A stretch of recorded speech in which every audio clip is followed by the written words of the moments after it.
Welkom by AMT se John Deere graanoorsigg. Hierdie week gesels ons oor hoekom soja en sonneblomپryse styg, maar mieliepryse wat daal. Ons kyk dan ook wat in Amerika aangaan en waarheen dit ons markte kan druk oor die kort en medium termyn. Als in die week se episode, so moet dit nie misloop nie.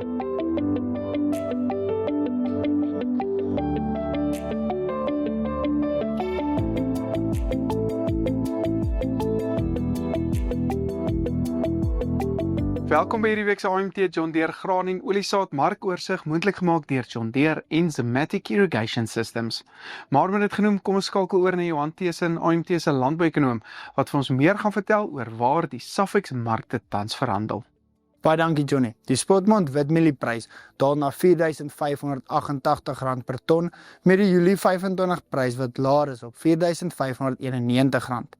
Die geelmielie spotprys daal na R4.135, met die Julie 25 prys wat laer is op R4.157 per ton.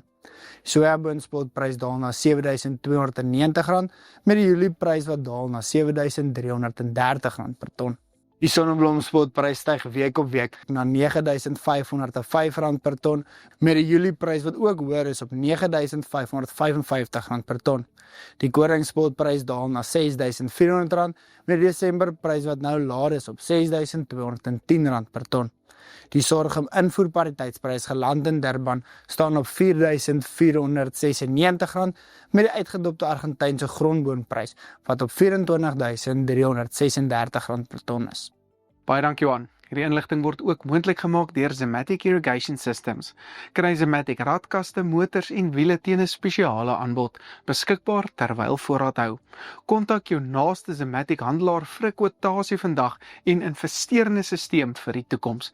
Groei saam met Zematic. Ons het interessante bewegings gesien in die mielie, veral die mielie en die sojaboonmarkte internasionaal die afgelope week. Plaaslik nie noodwendig verskriklike skuwe nie.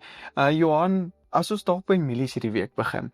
Daar is bietjie onsekerheid wat in Amerika nou inkom. Ons weet korttermyn lyk dit positief, maar ek weet hulle is bekommerd oor wat moontlik vir ons voorlê.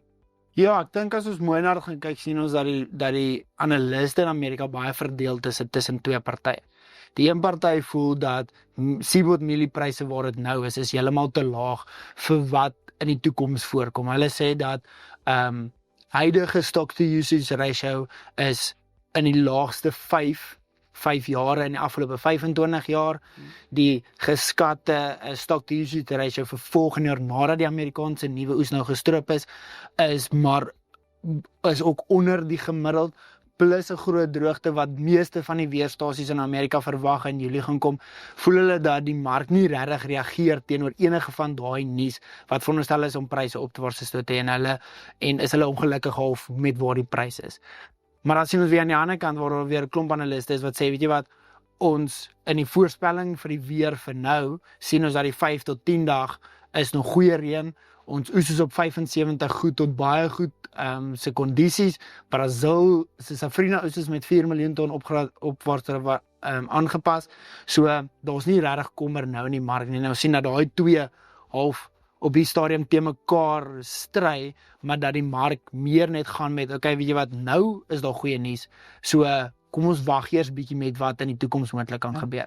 Ja, en ek nie het vir die tyd gesels ook, en ek wonder of dit nie iets met hierdie onsekerheid het wat ons wêreldwyd nou, al hierdie oorloë het wat ons wêreldwyd nou sien, of die markte nou gaan sê, hoor jy, kom ons gaan kyk wat is eintlik nou in die markte. Ons gaan raai nie wat oor 'n jaar in die markte is en ons trade daarop en ons is bietjie meer riskant nie. En ons gaan kyk wat nou eintlik in die markte is en ons verhandel daarop nie. Dit kan definitief wees, en ek dink dat met die handelsoorlog, met die onstabiliteit, met net geopolitiese konflik en daai goeters, kan ek sien dat van daai, vir al die groot fondse, sê, okay, weet jy wat, kom ons maak nie nou langtermyn besluite nie, kom ons fokus eerder op wat nou gebeur.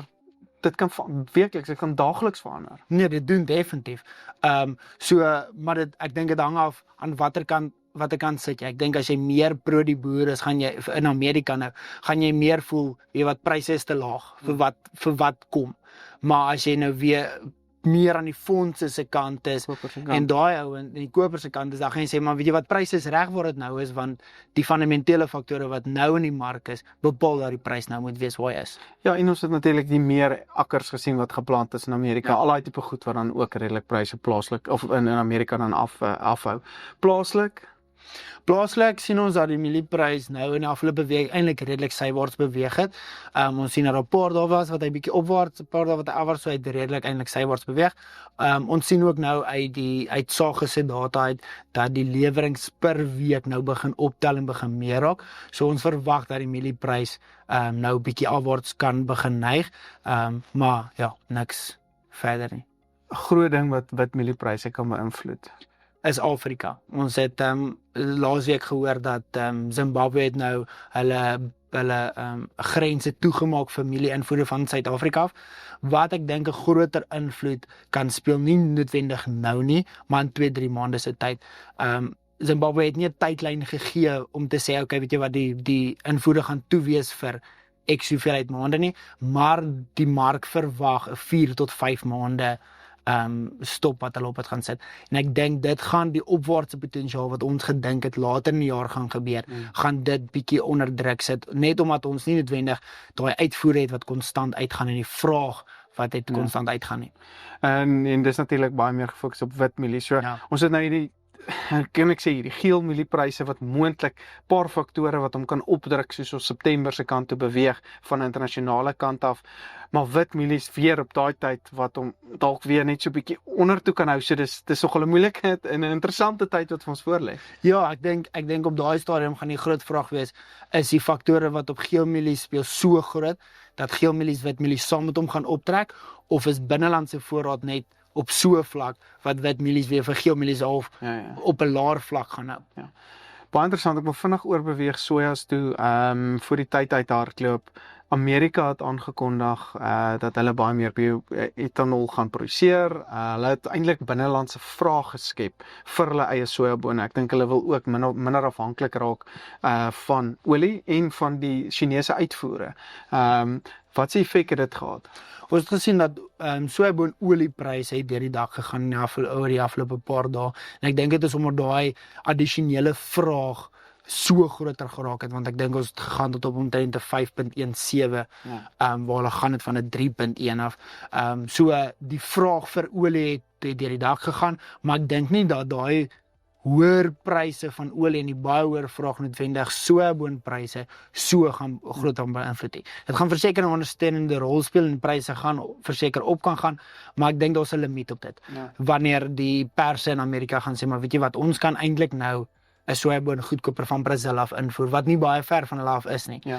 Wat dalk sojaboonpryse op 'n laer vlak gaan hou, maar ek dink oliepryse gaan redelik op 'n hoër vlak nou verhandel. Ja, dit is nogal baie interessante dinamika wat uit dit uit gaan kom en weer eens waar gaan daai vlak wees wat oliepryse of sojaboonpryse dan nie noodwendig nog verder kan opwaarts beweeg nie, maar ek weet hulle is so half, as hulle hierdie nuus gehad het van hierdie soja of bioetanol produksie wat hulle kan doen 2 maande terug, sou dit dalk meer aanplantings van sojabone beteken het minder mielies, waar dalk mielies dan verder op 'n hoër prys gehou het, maar dit is nou wel nie die geval nie. Ja, ek dink definitief stem ek saam met jou daar, want die groter redenasie hoekom daar meer mielie-aanplantings was dat sojabone se winsgewendheid nie goed Daar's gelyk net het. die vraag vir dit of Suid-Amerika druk net of Brazil druk net actually die aanbod nou so baie dat daar nie vraag van Amerikaanse sojabone. Ja, en dat daai winsgewendheid so onder druk gekom het, maar nou dat daai policy van die biodiesel regtig deurgekom het, nou dink ek kan ek, as dit 'n paar maande terug gebeur het, sou ek gesê, weet jy wat, daar's groot moontlikheid vir vraag baie afset, so die winsgewendheid reik nou ewe skielik beter, dan kan ons dalk andersom gesien het waar daar 'n bietjie meer in sojabone was en minder in mielies, maar ja, dit het nou nie gebeur nie. 'n ander ding wat mense ook net in ag moet neem, as hulle nou baie bioetanol produseer, gaan hulle dalk minder afhanklik, hulle vraag na olie self gaan val. Hulle is een van die grootste verbruikers, Amerika is een van die grootste verbruikers olie in die wêreld. Dat oliepryse dalk weer 'n bietjie afkom, kom ons sê die konflik in die Midde-Ooste kan nou 'n bietjie rustiger raak, dat oliepryse gaan afkom en weer eens gaan dit die winsgewendheid van bioetanol ook dan afdruk, wat dan die vraag weer terug negatief kan beïnvloed vir sojabone? Ja, ek dink ons sal in die toekoms sien dat daar baie interessante dinamika tussen die twee is, tussen op watter punt gaan die vraag stabiliseer om te sê, okay, soveel kry ons van biodiesel af en soveel kry ons van olie af. Maar ek dink op hierdie stadium gaan ons 'n groot skuif sien na biodiesel toe, totdat hulle daai vraagplek uitgesorteer het van, okay, waar sien ons nou is ons op 'n optimale vlak vir olie gebruik en waar is op 'n optimale vlak vir biodiesel gebruik. Maar ek dink net wat die punt wat ons eintlik wil maak uit hierdie is, dat sojaboonpryse nie noodwendig gaan weghardloop as gevolg van hierdie addisionele binnelandse prosesering wat Amerika nou geskep het nie. Daar's alternatiewe bronne wat die winsgewendheid van daai hele industrie of faktore wat die winsgewendheid van 'n industrie ook natuurlik gaan beïnvloed. Vinnig Sonneblom, ek sien ons is Dinsdag vandag, hy is ook redelik drasties op. Ja, Sonneblom het ons gesien het oor die afgelope klomp weke redelik sywaarts beweeg. Ons is op trend op 70% van die oes wat al gelewer is, so ons nog so 30% oor. En daar's nou al 'n paar keer wat ons gesien het wat hy deur die sywaartse band deurgebreek het vir 'n week, maar dan kom hy weer terug en dan bly hy weer bietjie en dan breek hy weer deur. So ek dink uit 'n aanbodsperspektief af kan ons dalk sien dat hy weer gaan kom in die band, maar nou dat die so oliekompleks in die internasionale faktore so groot ontploffing gehad het, kan ons dalk sien dat hy nou op 'n hoër band net in kan beweeg. Dis baie interessant. Baie dankie Johan. Skakel in gerus volgende week en gesels ons verder oor die nuutste gebeure in die graanbedryf. Hierdie video's word moontlik gemaak deur John Deere en Zematic Irrigation Systems. Besoek ook gerus AMT se webtuiste by amtrends.co.za vir ons nuutste pryse, video's en meer gedetailleerde verslae. Ek sit ook al die skakels na ons sosiale media platforms in die beskrywing onderaan. Ek is Dr. Johnny van der Merwe en dankie dat jy ingeskakel het.